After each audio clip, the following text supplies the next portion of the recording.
Après, avant même le match, allez, les Marocains larguent la bombe. Ah, nous sommes intéressés par Hector Cooper.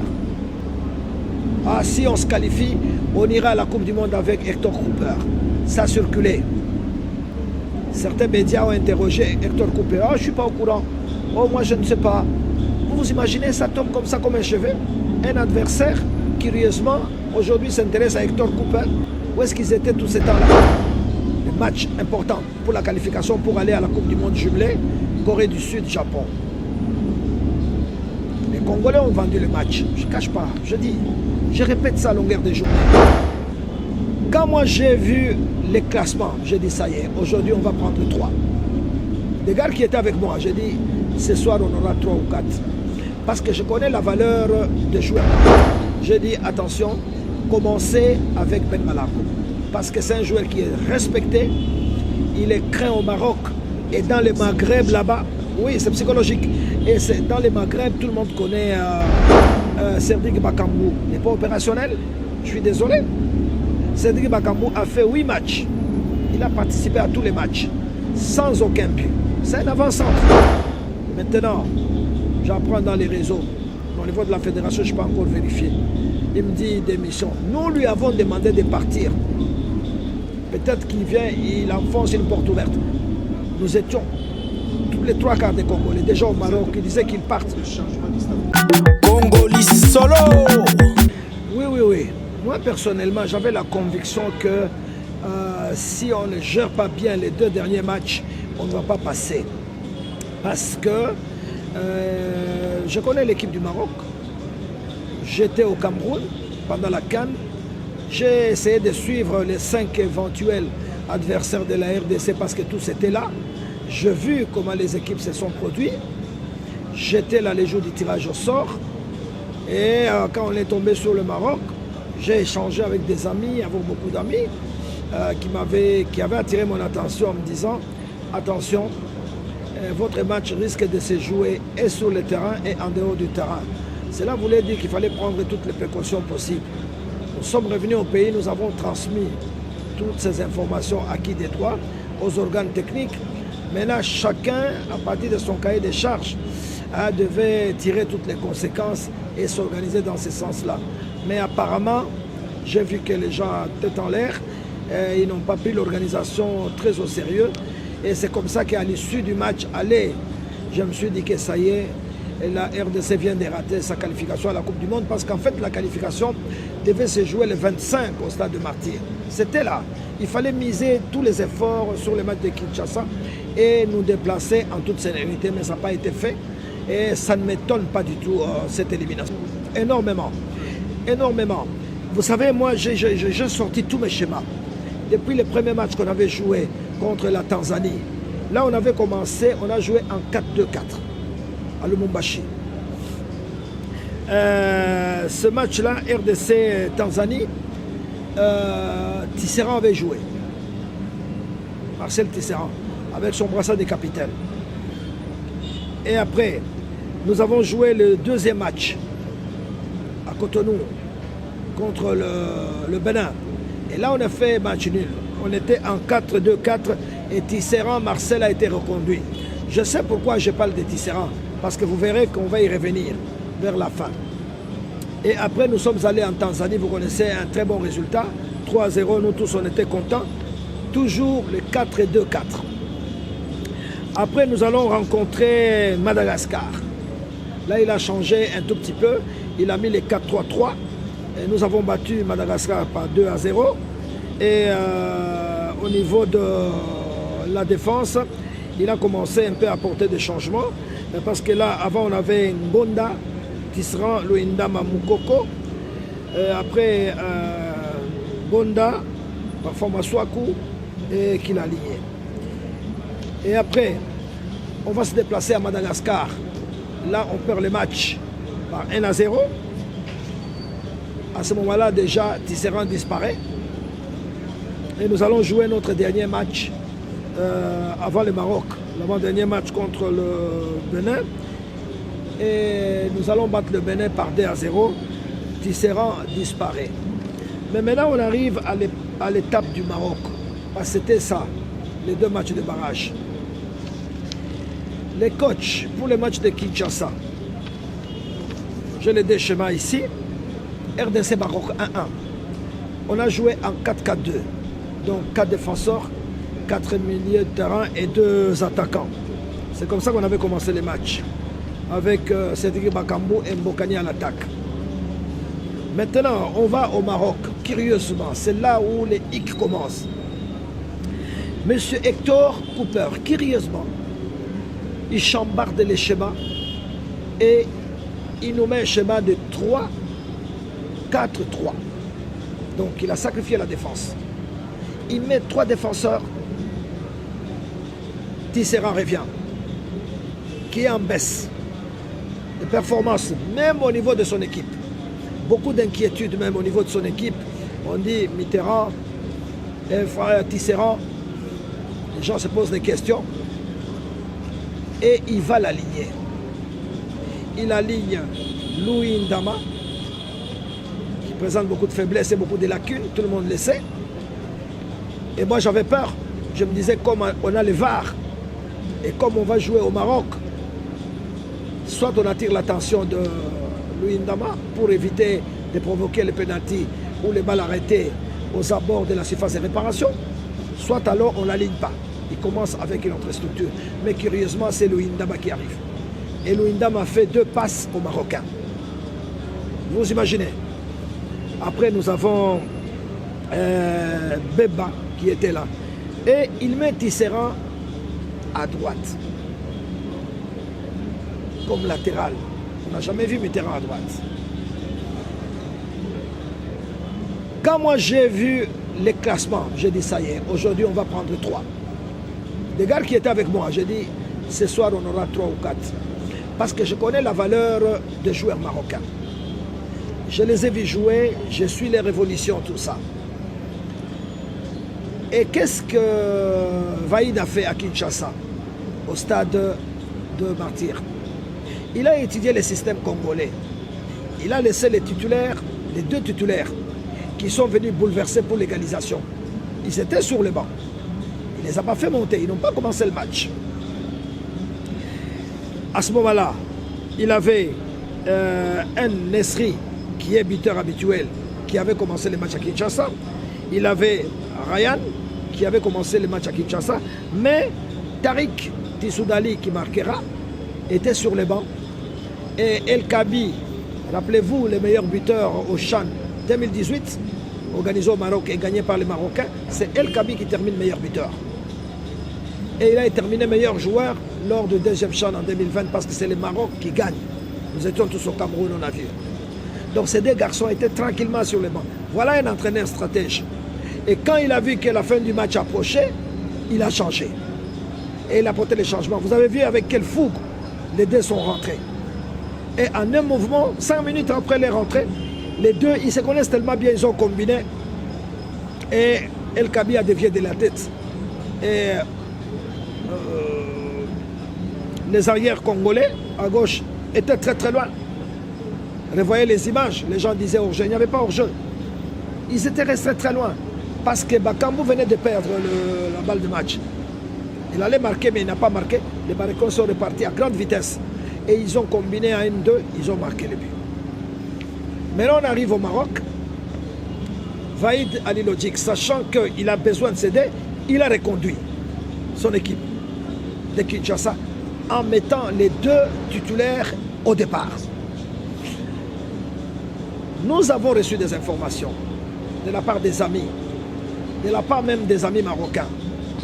Parce que je dois vous dire que les gars de Raja, au départ, n'étaient pas pour le Maroc. Il y a des gens qui n'étaient pas, non, ils n'étaient pas parce qu'il y avait des problèmes avec l'entraîneur, avec certains joueurs qu'il n'a pas retenus. Ils ont dit, nous serons derrière les léopards. On nous a filé quelques informations. Moi, j'ai communiqué ce que j'ai reçu au staff technique. J'ai dit, attention, commencez avec Ben Malango. Parce que c'est un joueur qui est respecté, il est craint au Maroc et dans le Maghreb là-bas. Oui, c'est psychologique. Et dans le Maghreb, tout le monde connaît Ben Malango. Curieusement, l'entraîneur ne l'aligne pas. Et j'apprends Certaines sources de la fédération me disent que M. Kabulo, Ben Malango ne commencera pas le match. Ils disent non. Nous avons la certitude que Ben Malango ne commence. C'est là où je dis qu'il doit y avoir une trahison quelque part. Il doit y avoir une complicité. Parce que je ne peux pas comprendre.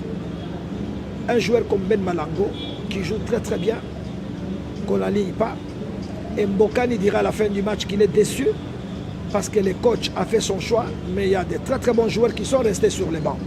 Cela veut dire qu'il y avait des problèmes en interne. Peut-être plus tard on le saura. Mais Ben Malango ne commence pas les matchs, les Marocains commencent les matchs, vous avez vu le fiasco. Alors, trahison, nous n'avons pas de preuves. Mais j'ai la conviction qu'il y a eu rapprochement entre les acteurs de l'équipe nationale de la RDC et les Marocains. Je ne suis pas sous réserve, mais j'ai la conviction.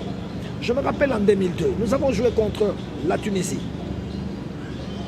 Le match important pour la qualification pour aller à la Coupe du Monde jumelée, Corée du Sud, Japon. Les Congolais ont vendu le match. Je ne cache pas, je répète ça à longueur de journée. Mais je me disais qu'à un moment donné, les services de renseignement peuvent saisir cette information et amorcer des enquêtes. Ça n'a pas été fait. L'aventure est passée. Nous avons pris 6-0 en Tunisie. Et au retour au Stade des Martyrs, on a pris 3-0 et les Tunisiens sont allés à la Coupe du Monde. C'est parmi les méthodes que nos amis du Maghreb utilisent. Les contacts. Ils ont le football, ils ont des bonnes équipes. Ça ne suffit pas. Voilà. Dans les contacts. Ils sont très forts. Et nous, on n'avait personne. Le problème, c'est ça. Quand je vous ai dit qu'on m'a dit, attention, votre match se jouera et sur le terrain et en dehors du terrain. Déjà, avant même le match aller, les Marocains larguent la bombe. Ah, nous sommes intéressés par Hector Cooper. Ah, si on se qualifie, on ira à la Coupe du Monde avec Hector Cooper. Ça a circulé. Certains médias ont interrogé Hector Cooper. Ah, je ne suis pas au courant. Oh, moi, je ne sais pas. Vous vous imaginez, ça tombe comme ça, comme un cheveu. Un adversaire, curieusement, aujourd'hui s'intéresse à Hector Cooper. Où est-ce qu'ils étaient tout ce temps-là? Ça s'est adouci un tout petit peu. Mais la mèche était déjà allumée. Et aujourd'hui, on a cet entraîneur qui nous a trahis. Je suis convaincu que Hector nous a trahis parce qu'il n'a pas pris son job au sérieux. Il nous montre 3 défenseurs, 4 milieux du terrain, 3 attaquants dont il connaît les faiblesses. Il sait pertinemment bien que Cédric Bakambu n'est pas opérationnel. Je suis désolé.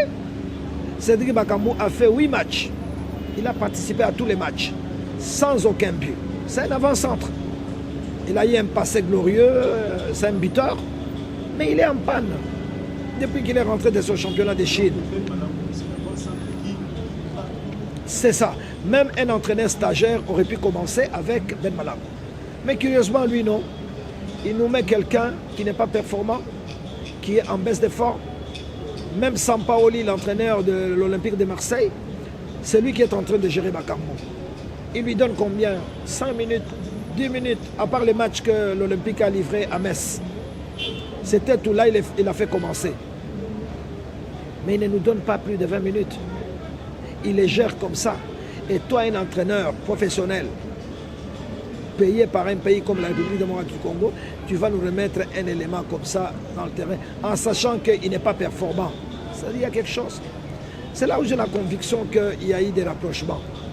Mais comme on est un peu faible, nous, on ne va pas trop loin, on ne fait pas, on ne fouine pas. On ne fait pas de recherches, l'aventure va s'arrêter là et c'est terminé. Maintenant, j'apprends dans les réseaux, au niveau de la fédération, je ne peux pas encore vérifier. Il me dit démission. Nous lui avons demandé de partir. Peut-être qu'il vient, il enfonce une porte ouverte. Nous étions tous les 3 quarts des Congolais, déjà au Maroc, qui disaient qu'ils partent. Mais bien sûr, non, papa, ça ne pardonne pas. L'Égyptien, de lui-même, est parti. Il avait un contrat d'objectif avec les pharaons d'Égypte. Vous ne les qualifiez pas à la Coupe du Monde, qu'est-ce que vous allez encore faire? Recommencer? Non. Queiroz, je le félicite, Ça, c'est un gentleman. Il a tiré les conséquences. Il dit, je m'en vais. L'Algérie, on attend encore. Peut-être qu'il va rester. Mais le président de la fédération, lui, est parti. Il a estimé qu'il est passé à côté. Et le staff technique a été révoqué. Ils sont partis. À la CAN, les équipes, 3 équipes africaines qui vont à la Coupe du Monde ont limogé leur coach. Le Cameroun, M. Queiroz, le Portugais, c'était l'objet des litiges entre les ministres et Samuel Eto'o, qui est le nouveau président. Il a dit, moi je change pour les barrages. Eto'o, fils connaît le football, il a vu les contre-performances du Cameroun au Cameroun. Il a dit, je mets Robert Song. Il y avait une polémique, mais le chef de l'État a tranché en disant au ministre, vous faites la politique, mais laissez Samuel Eto'o faire la technique. Et il a imposé Rigobert Song qui qualifie le Cameroun. Avec cet esprit, le mental camerounais, que j'adore, que j'apprécie, qui joue jusqu'à la dernière minute. Les mecs sont à la Coupe du Monde. Le Ghana, qui limoge son entraîneur. Les Serbes, qui nomment un entraîneur local, un Ghanaïen. Le Ghana est à la Coupe du Monde. La Tunisie, qui limoge son entraîneur, qui est tunisien, qui a échoué au Cameroun, qui nomme son adjoint. Un adjoint amène la Tunisie en Coupe du Monde. Voilà des fédérations sérieuses, hein, qui tirent toutes les conséquences, qui font les analyses. Est-ce que chez nous on fait les analyses? Le changement est automatique. C'est fini, mais ceux qui sont là, ils acheminent les affaires courantes. La FIFA s'est interposée. C'est terminé.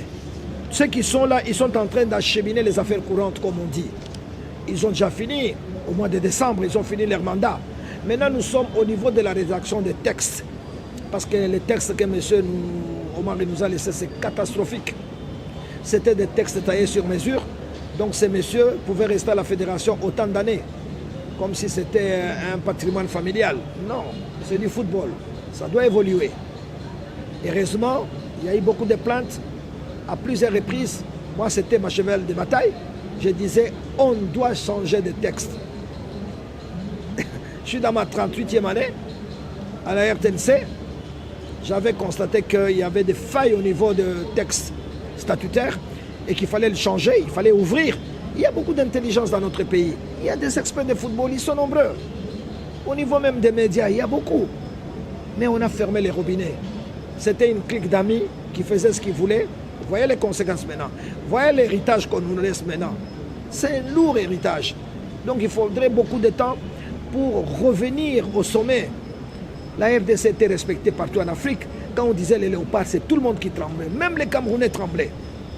Les Arabes n'en parlons même pas. Mais aujourd'hui, tout le monde souhaite même rencontrer les léopards parce que c'est un passage facile. Donc, la fédération est en train de partir. Elle est déjà partie. Nous allons renouveler. Il y aura des élections à partir de nouveaux textes qui seront avalisés par la FIFA. Et c'est le travail qui est en train d'être fait par les 2 experts qui sont à la Fédération congolaise de football association. Donc je pense qu'on est sur la bonne marche. Voilà à peu près sur le chemin, sur le plan technique. Je vous ai démontré comment nous avons perdu le match du Maroc. Vous vous imaginez le garçon comme Bokani, qui est le meilleur buteur, qui a joué tout le match presque, et il est sur le banc. Et les garçons étaient déterminés. J'aurais bien souhaité qu'il commençât les matchs avec Mbokani, Ben Malango et Meshak. Cette attaque allait faire peur. Tous les Marocains tremblaient. Mais quand ils ont vu que Ben Malango était sur le banc, ils ont dit ça y est, c'est terminé, ils ont compris. L'entraîneur, comme un électron libre, il ne dépend de personne. Personne ne les contrôle. Nous avons décrié. C'est un mec qui venait après chaque match. Regarde, nous avons match le 25. Il arrive le 21, cher ami. Pour une opération de la Coupe du Monde, c'est-à-dire qu'il a un esprit ailleurs. Il arrive le 21, le 22, le 23, le 24, le 25. Et les joueurs commencent à arriver 3 jours, 2 jours avant. Vous ne pouvez pas faire des miracles. Oui. Le jour du match, les Marocains sont arrivés avant. Ça, j'ai vécu cette situation. Ils ont fait l'échauffement, respectant les temps normaux. Ouais. Et les léopards ont fait moins de 10 minutes de choses. C'est pour vous dire qu'il y a du désordre. Moi, j'étais au vestiaire. Je m'étais inquiété. Quand les Marocains sont arrivés, ils sont sortis sur le terrain, d'abord en shorts. Ils ont salué le public. Ils sont repartis au vestiaire pour se changer. Ils ont mis la tenue d'échauffement. Ils sont sortis. Vous savez qu'à ce moment-là, les Léopards n'étaient pas encore arrivés au stade. Ils sont arrivés à 20 minutes du coup d'envoi. On commence à crier, Bassa Wapi, Bassa Wapi. Pour téléphoner. Un pays organisateur, l'équipe locale qui n'arrive pas au stade. Alors, tu t'imagines. Donc, c'est quand même triste. Déjà, ça dénote de la désorganisation. Ils sont arrivés dans la précipitation, ils ont fait le bricolage, ils sont partis. Mais il y a beaucoup de choses à dire autour de l'organisation. Vous savez, Oui. François Tonton, Oui. vous savez, le mode même de choix du ministre des Sports dans notre pays. Il faut que les ministres des Sports sortent quand même de la famille sportive de notre pays. On ne peut pas prendre n'importe qui pour venir diriger les sports dans ce pays. Bon, il y a à boire et à manger. On a eu aussi des bons ministres des sports qui n'étaient pas des nôtres, comme Elonga Malibanzungu. Ça y est, c'était un professeur d'éducation physique. Il a bien dirigé. Je dirais que M. Sampassa, Kaweta Milombe, Kibasa Maliba, ce n'étaient pas des journalistes, mais c'était des vrais ministres des sports qui avaient donné du poids à notre équipe nationale, vous vous rappelez? C'était bon.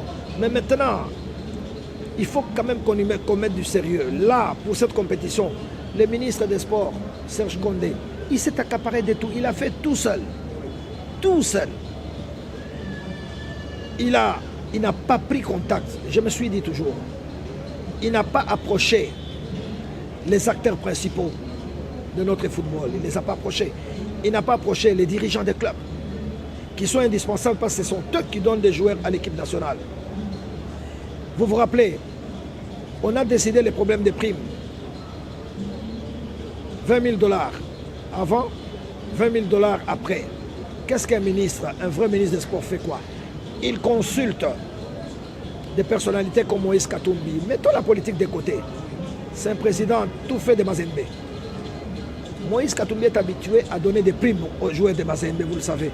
Il n'a jamais donné les primes avant le match. Jamais.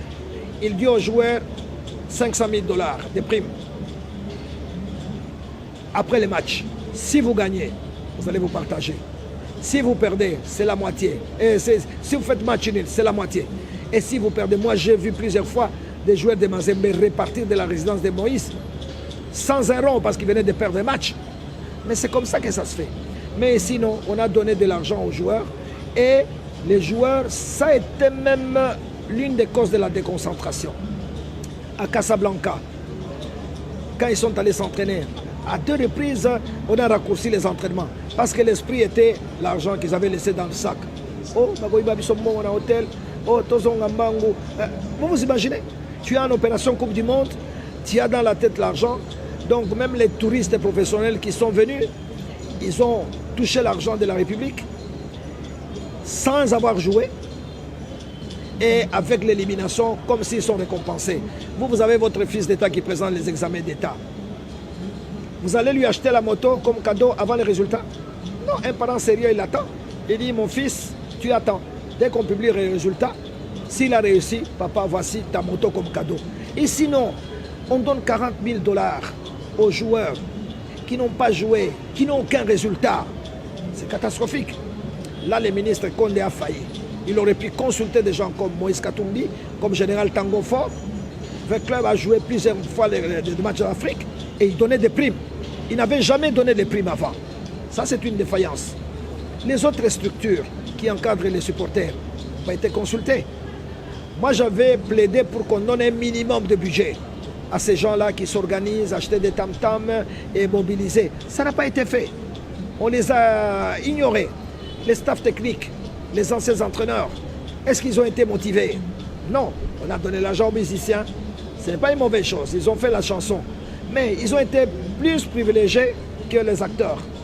Donc vous voyez qu'il y a beaucoup de choses qu'on doit dire là-bas. Tout ça, voilà. Congolais solo.